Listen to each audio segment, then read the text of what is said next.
Elaina had always believed she was happy, living her small-town life in Ohio with just her mother against the world, but she had come to understand that happiness was a delicate thing that could shatter in a heartbeat like fragile glass hitting a hard floor. Growing up without a father had never seemed out of the ordinary to her, since lots of kids turned out fine with one parent. Her mother was a true powerhouse, as the owner of Duval's Cakes, a woman who could create a whirlwind of flour and sugar and turn it into something magical. Elaina had spent the summer after her high school graduation helping her out in the shop, learning the trade and finding comfort in the steady rhythm of their little bakery. On the day that was supposed to be special, her 18th birthday, she had not given it much thought because she was too wrapped up in the everyday tasks of icing cakes and serving customers. That all changed when the lights in the shop flickered and died, plunging everything into darkness. Her voice wavered with confusion and a spike of fear as she called out for her mom. The backroom door creaked open, and there they were, her mother and her ride-or-die best friend Kira, their faces glowing in the soft candlelight as they sang happy birthday to her. Elaina could not help but laugh as the tension melted away. Kira urged her to make a wish with eyes sparkling with excitement. Elaina closed her eyes, the flickering candles casting dancing shadows behind her lids. She did not need to wish for anything because she had everything she wanted right there with her mom, Kira, and the shop. She blew out the candles and opened her eyes to their smiling faces. They decided to cut the cake and settled at a small table by the window in the quiet shop with the closed sign on the door. The cake was perfect as always, and the gifts were thoughtful, a charm bracelet from Kira and a limited edition of her favorite book, The Great Gatsby, from her mom. But then Kira's next words sent a jolt of excitement through Elaina when she said she was trying to get them tickets to the Pitbull concert in New York. Elaina's heart raced at the thought, but her mother's voice cut through the excitement like a knife, declaring no, she was not leaving Ohio. When Elaina stared at her stunned and reminded her that she was 18 now and could make her own decisions, her mother met her eyes with something unreadable, perhaps fear or desperation, and insisted she was not leaving the state ever. The words hung heavy in the air. Elaina had dreams and plans to leave Ohio to explore and live, but her mother's declaration felt like chains wrapping around her ankles. Kira slipped away, sensing the tension, leaving Elaina to face her mother alone. Her mother would not look at her and only said it was for her own good and to trust her. But how could Elaina trust her when she was clipping her wings and keeping her caged in this small town? She needed answers. The next day, Elaina sat on her bed with her mind a whirlwind of confusion and anger. Her mother had always been protective, but this was different and suffocating. She had to confront her. She found her mother in the foyer with her back to her, posture rigid.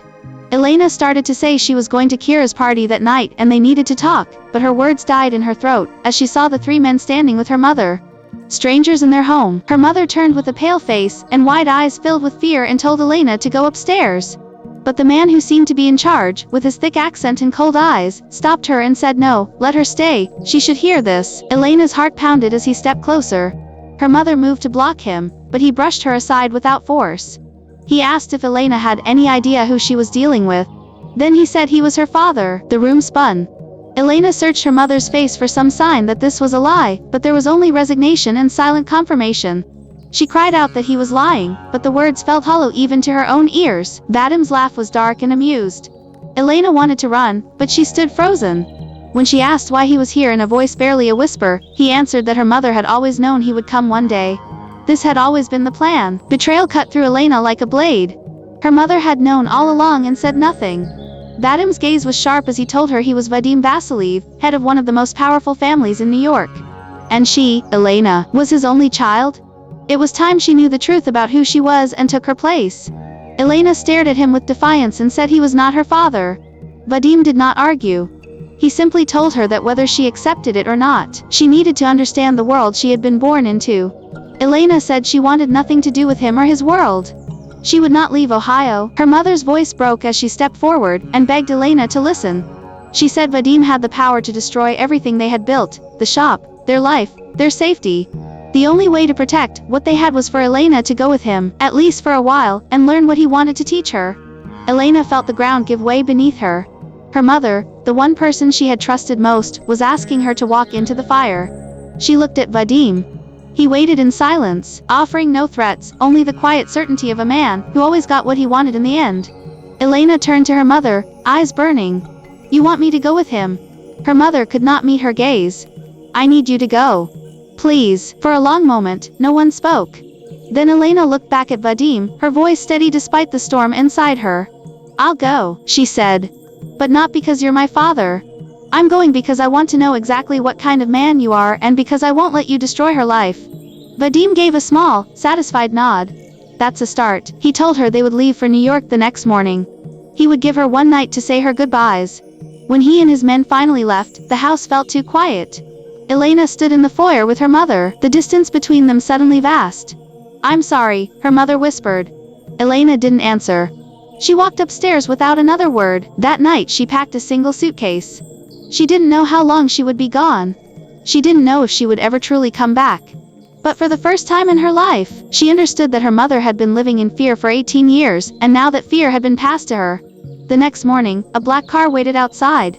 Vadim stood beside it, watching as Elaina walked down the steps. She didn't look at him. She placed her suitcase in the trunk herself, and got into the back seat without being told. As the car pulled away from the only home she had ever known, Elaina stared out the window, her reflection staring back at her in the glass. She had agreed to go. But she had not agreed to belong to him. And as the Ohio countryside gave way to open road, she made herself a promise. She would learn everything she could about this man, this world, this bloodline. And then she would decide, on her own terms, whether she would ever let it claim her.